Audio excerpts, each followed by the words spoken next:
दा जोंहा बिनि सायावहाय लेगेल सिस्टेमजों जों फोसावनो नायनांगोन आरो दा बे लेगेल सिस्टेमजोंहाय जोङो मिथिनाय एबा जोङो मोनदांनायाव दे जोंनि भारतआव ट्राइबेलफ्रा माने 2005 नि जि फरेस्ट डिवेलप्स एक्टनि मथे दे जोंहा मोनसे ट्राइबेलफ्रा जोंनि हायाव जों हाग्रा सिफायनानै थानो हानाय बे मोनसे माबा दङ मोनथाय दङ जाय मोनथायखौ बिथांमोना इमप्लिमेन्टेसन खालामदों 2006 आव दा बे मोनथाय बायदियै जारा जोंना भारत सरकारा मोनसे डिक्लेरेसन होदों ट्राइबेल मानसिफ्रा जेरावखि थाया मानो थागिबि हिसाबै हाग्रा बंग्राखौ सिफायनानै बिथांमोना थानो हायो मानो होनब्ला जोंनि ट्राइबेल मानसिया जों थानाया जेबो मिथिंगानि थाखाय खहा जाया मानो होनब्ला बर'फ्रा सोरगिदिं दंफां लाइफां गायनानै न'खर संसार जायो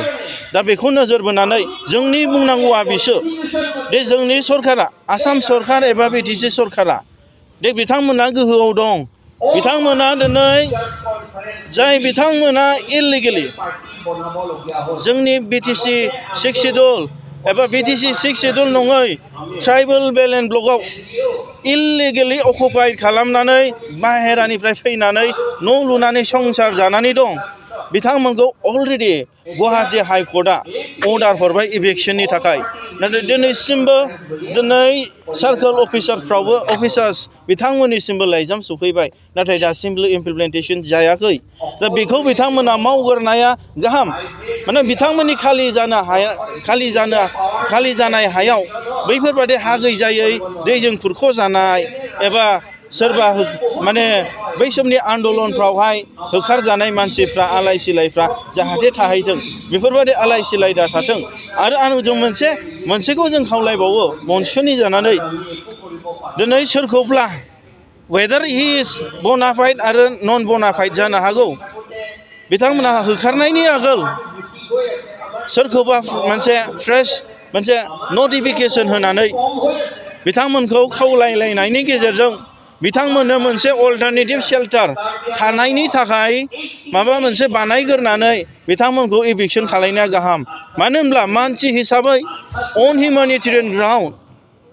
दिनै बिथांमोना नैबे गुसु समाव गोजां बोथोर समाव निहोर गोलैनाय समाव दिनै न'आ सिफाय जानाय बिथांमोना न' गैया हालाय हाफाय दिनै गोजां बोथोर जि जोमनि खोथा दं दिनै गथ' गथाय फरायदों स्कुलाव थांनायनि खोथा दं दिनै सेनिटेसननि खोथा दं बाहेरायाव थांनायनि खोथा दं दुगैनायनि खोथा दं दै लोंनाय ओंखाम संनाय गासैनिबो समस्या दं बेखायनो मानसि हिसाबै अन हिउमेनिटेरियान ग्राउन्ड गभर्नमेन्टआ बेफोरबायदि खामानि मावोबा जाहाथे नेक्स्ट टाइमाव प्रपार प्लानिं प्रपार नटिफिकेसननि गेजेरजों अल्टारनेटिभ बेबस्था खालायनायनि गेजेरजों बिथांमोना बानायग्रोनाया मोजां।